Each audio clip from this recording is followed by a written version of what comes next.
Welcome everyone to the 7th episode of our Let's Talk About podcast series, the Lux-CMA audio channel for high-level insights and updates. My name is Julie Pelcé, I'm a senior associate at CMS Luxembourg, and today we have two special guests who will be joining us to discuss sustainable finance.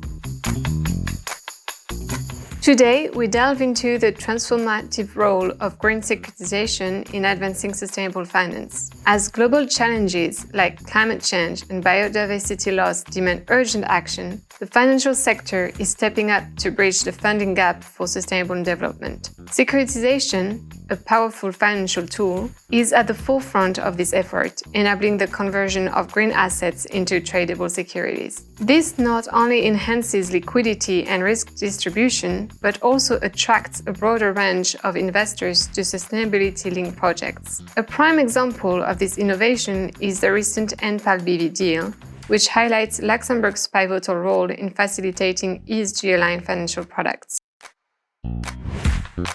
To explore how these developments are shaping the future of sustainable finance, I am here with Beata Mantione, Director of Capital Markets in VISTRA Luxembourg, and Agnes Merz, Senior Associate in Banking and Capital Markets at Hogan Lovells.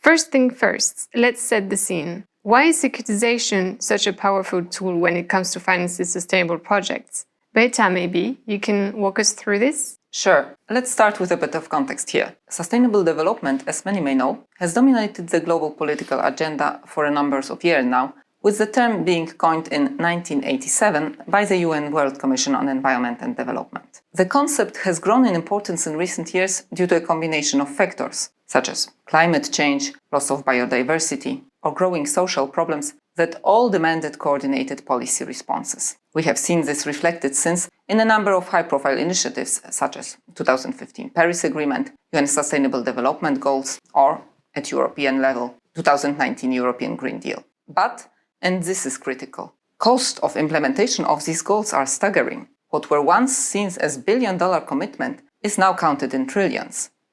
As an example, in 2009, developed countries agreed to mobilize $100 billion annually by 2020 to support climate action in developing countries. In November 2024, at the UN Climate Change Conference, an agreement has been reached to triple this amount to $300 billion annually by 2035. Such figures reveal an unavoidable reality. Public sector funding is insufficient on its own, and that's where capital markets and tools like securitization come in. As one sustainability expert, Michael Blowfield, puts it, it's manifestly obvious that capital markets are an inevitable part of any equation seeking to solve sustainability challenges. And when you look at those numbers, it really hits home. Public sector funding alone isn't just enough. That's where capital markets and securitization in particular step in. Thanks, Beata. These numbers indeed speak for themselves and confirm that all sectors need to play their part in the sustainable transition. Capital markets are indeed a necessary tool to achieve this. Now that we understand the bigger picture, let's go into the details. What exactly is securitization and how, with its specific features, can it help advance sustainability objectives? So let's break it down simply. Securitization in essence is a process in which certain type of assets, for instance mortgages or car loans in case of bank, are pulled together so that they can be converted into tradable securities and sold to investors. Thanks to this technique, financial institutions can sell the assets into the capital markets and use the proceeds received from the sale to originate new loans. This technique obviously increases liquidity in the financial system, but also distributes risks and broadens investors' participation in traditionally illiquid sectors. Looking from an economic standpoint, securitization can serve several purposes. Firstly, it expands credit availability. Secondly, it reduces cost of borrowing. Thirdly, it allows risk sharing across a diversified investor base. And finally, it improves overall financial markets efficiency. Importantly, from the investor's perspective, investors benefit from a greater range of investable assets. For instance, car loans with a variety of attributes and risk-reward profiles that could be more closely aligned to their objectives and risk appetite. To put it differently, securitization provides the investors with the possibility to choose between more or less risky investment tranche. It follows securitization is a powerful tool that can stimulate economic growth. but it must be built on sound lending, transparency, and proper risk assessment. In other words, it has to be used responsibly. If we now turn to sustainable finance context, the most important for our discussions today, securitization can be a vital enabler of sustainable finance. By securitizing green loans or other sustainability-linked assets, lenders are able to recycle capital into new projects, thus accelerating the transition to low-carbon economy. In other words, securitization can help us direct the cash flows towards sustainable projects.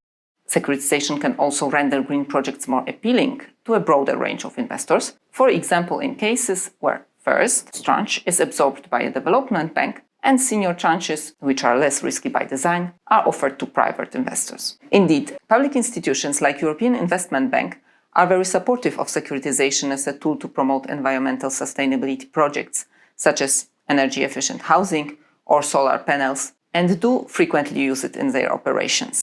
But what we also see in practice in Luxembourg, and what is very much welcome, private parties outside of public sphere can and do use securitization structures to fund sustainability-linked projects.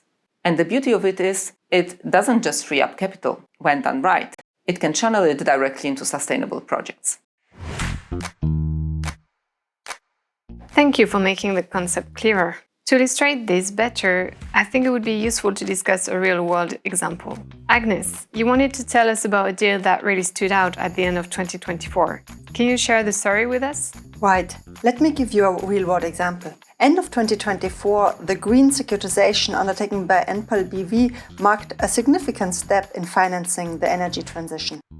Enpal, a leading green tech company in Germany, offers integrated renewable energy solutions, including solar equipment, battery systems, EV chargers, heat pumps, and smart energy management.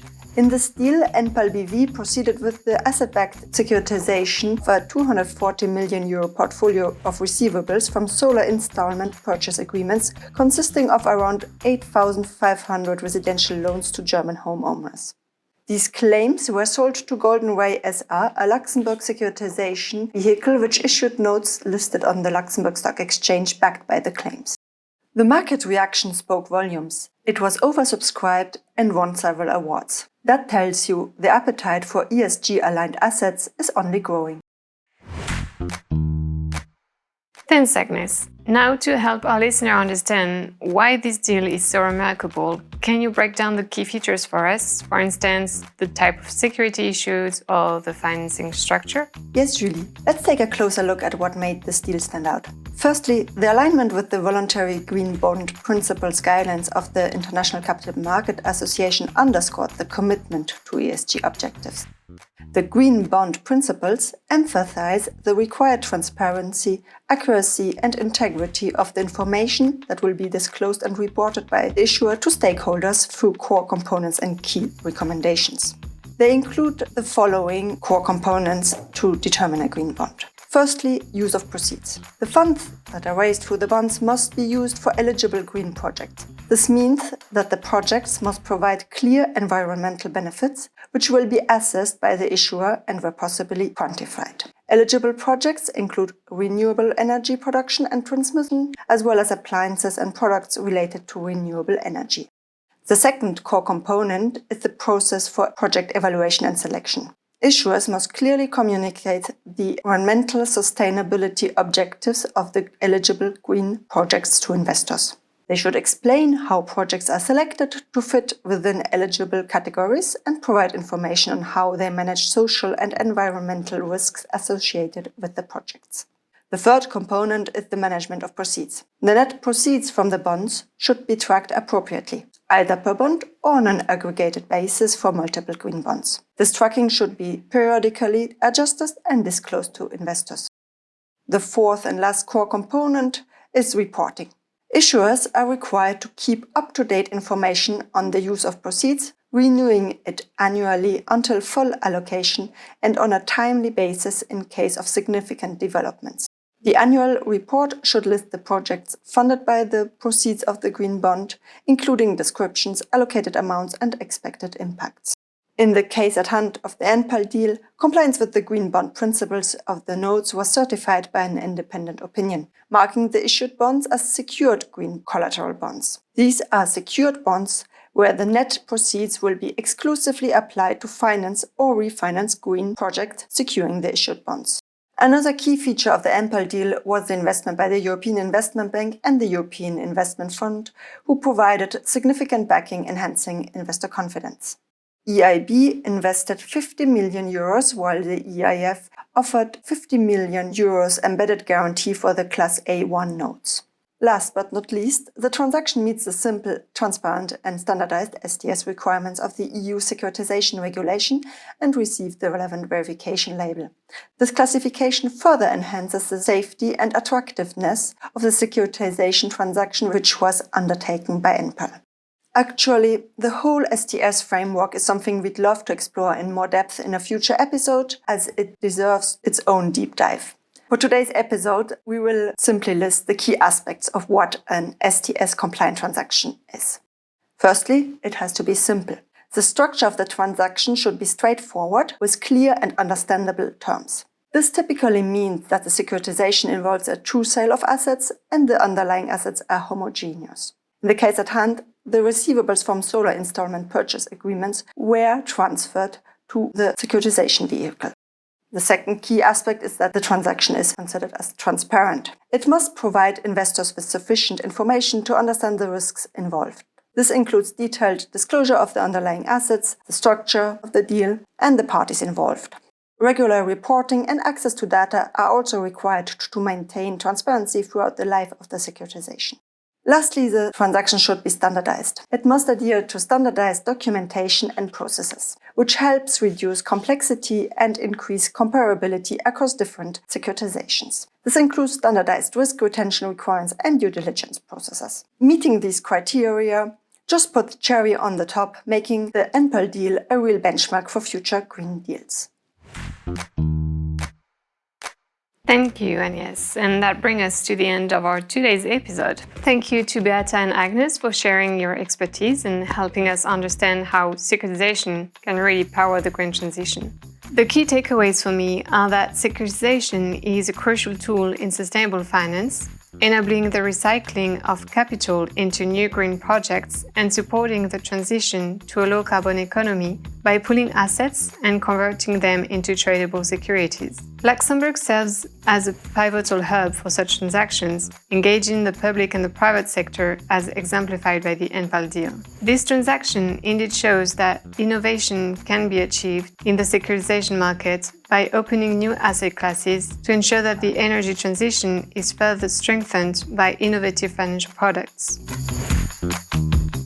Now to the audience, we hope you enjoyed the discussion and took away some valuable insights. If you did, do not forget to leave us a review and share your thoughts on our LL.M LinkedIn page. We'd love to hear your feedback. Make sure you subscribe to the LL.M Let's Talk About podcast on Spotify for fresh expert insights and upcoming episodes as we continue to bring you to the latest insights and updates from the world of sustainable finance. You can also catch this episode and all of the previous one on the LL.M YouTube channel. Thank you for tuning in, and we will see you in the next episode. Until then, keep thinking green.